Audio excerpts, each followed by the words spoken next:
কাক এৰিব কাক ধৰিব সাংঘাতিক কনফিউজন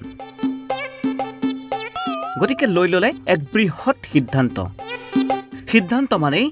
এখন মণ্ডপত দুগৰাকীক একেলগে বিয়া পতাৰ সিদ্ধান্ত প্ৰেম সাহসৰ অন্য এক প্ৰতীক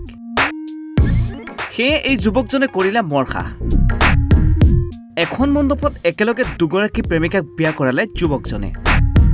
আপুনি হয়তো দৃশ্য দেখি অবাক হৈছে হবই যুৱকজনে প্ৰেম কৰিছিল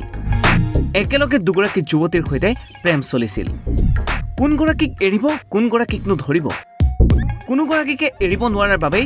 এইদৰেই একেলগে দুই প্ৰেমিকাক বিবাহ কৰালে যুৱকজনে ঘটনাৰ স্থান ছত্তীশগড়ৰ মাওবাদী অধ্যুষিত বস্তাৰ জিলাৰ দুয়োগৰাকী প্ৰেমিকাৰ সন্মতিতেই দুয়োগৰাকীকে বিয়া কৰালে চন্দু মৌৰ্য নামৰ যুৱকজনে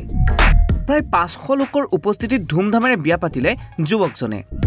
পৰিয়ালৰ লোকৰ উপৰিও গাঁওবাসীও সাক্ষী হ'ল ব্যতিক্ৰমী বিয়াখনৰ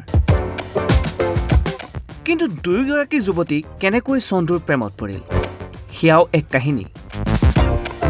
এবাৰ বস্তাৰৰ টুকপাল অঞ্চলত এটা ইলেক্ট্ৰিকৰ খুঁটা বহাবলৈ গৈছিল চন্দু তাতে 21 বছৰীয়া সুন্দৰী কাশ্যপৰ প্ৰেমত পৰে দিন হাজিৰা তথা কৃষিকৰ্মৰ সৈতে জড়িত যুৱক চন্দু দুয়োজনেই বিয়া কৰোৱাৰ সিদ্ধান্ত গ্ৰহণ কৰে কিন্তু ইয়াৰ এবছৰ নহওঁতেই এখন বিবাহ অনুষ্ঠানত হাছিনা বাঘেল নামৰ এগৰাকী 20 বছৰীয়া যুৱতীৰ সৈতে সাক্ষাৎ ঘটে চন্দুৱে হাছিনাকো এৰিব নোৱাৰা হ'ল চন্দুৱে দাবী কৰা মতে তেওঁৰ প্ৰেমিকা থকাৰ কথা জানিও হাছিনাই তেওঁৰ সৈতে সম্পৰ্ক গঢ়িব বিচাৰে ইয়াৰ পাছতেই চন্দুৱে তেওঁৰ দুয়োগৰাকী প্ৰেমিকাৰ মাজত চিনাকি পৰিচয় কৰাই দিয়ে এতিয়া তিনিও চন্দুৰ ঘৰত তেওঁৰ পৰিয়ালৰ সৈতে থকাৰ সিদ্ধান্ত গ্ৰহণ কৰিছে অৱশ্যে বিয়াত হাছিনাৰ পৰিয়ালৰ লোক উপস্থিত থকাৰ বিপৰীতে সুন্দৰীৰ ফালৰ পৰা কোনো লোক উপস্থিত নাছিল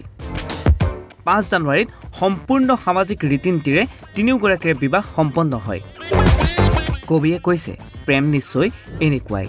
আৱৰণ খুলি হৃদয় জুৰাই নেশ্যনেল ডেস্ক ইছান নিউজ